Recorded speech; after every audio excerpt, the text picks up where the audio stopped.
Welcome friends, তোমরা দেখছো তোমাদের প্রি ইউটিউব চ্যানেল এক্সাম মাই রেজাল্ট। তো দেখো, এখন আমি এসেছি prb.wb.gov.in এর অফিসিয়াল ওয়েবসাইটে। এখানে কিন্তু আজ মেন এবং লেডি কনস্টেবলের যে রিক্রুটমেন্টের অনলাইন অ্যাপ্লিকেশন, সেটা কিন্তু আজ থেকে অলরেডি শুরু হয়ে গেছে। অনস্ক্রিনে তোমরা দেখতেই পাচ্ছ এখানে recruitment to the post of constable lady constable in Kolkata police 2024।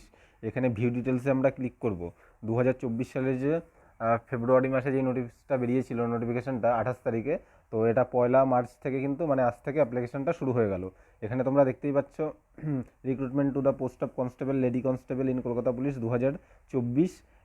আজকে 1 মার্চ বা 1 March, fill up application from online. এখানে গেট ডিটেলসে আবার ক্লিক করব।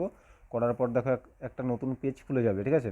নতুন পেজের একদম বাদিকের আছে এখানে the post of constable lady constable in KP বা কলকাতা পুলিশ 2024। এইখানে ঠিক টাচ বা ক্লিক করতে হবে। করার পর দেখো একটা নতুন পেজ খুলে যাবে আবার।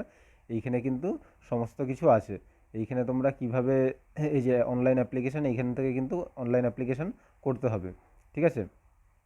তো এভাবে কিন্তু তোমরা অ্যাপ্লিকেশন করতে পারবে। তোমরা আজ থেকে অ্যাপ্লিকেশনটা শুরু হয়েছে, পুরো 1 মাস থাকবে। তো এইখানে আবার এখানে দিয়ে দেওয়া হয়েছে কতগুলো পোস্ট আছে। লেডি কনস্টেবলে আছে 270টা, আর মেন কনস্টেবলে আছে 3464টা, ঠিক আছে। 18 বছর থেকে 30 বছর এজ ক্রাইটেরিয়া আছে, মাধ্যমিক পাস যোগ্যতায়, ঠিক আছে। এটা তোমরা একটু দেখে নিও, আমি আগের দিনের ভিডিওটাতেও জানিয়ে দিয়েছিলাম তোমাদের। এখানে হচ্ছে মেলদের ক্ষেত্রে 167 হচ্ছে হাইট লাগবে, ওয়েট হতে হবে 57 কেজি, ঠিক আছে। আর চেস্ট হতে হবে 78 কেজি, আর ফুলিয়ে আরও 5 সেন্টিমিটার বেশি, 83 সেন্টিমিটার, ঠিক আছে। আর ফিমেলদের ক্ষেত্রে এইগুলো একটু দেখে নিও তোমরা। তো আজকের ভিডিওটা ছিল, আর পিএমটি পিইটি এগুলো একটু দেখে নিও। আজকের ভিডিওটা ছিল এই পর্যন্তই। 100 নম্বরের এক্সাম হবে, 40 নম্বরের জেনারেল নলেজ বা জিআই, মাধ্যমিক স্ট্যান্ডার্ডের অঙ্ক হবে 30 নম্বর, আর রিজনিং 30 নম্বর, ঠিক আছে। আজকের ভিডিওটা ছিল এই পর্যন্তই। অনেক অনেক ধন্যবাদ, থ্যাংক ইউ।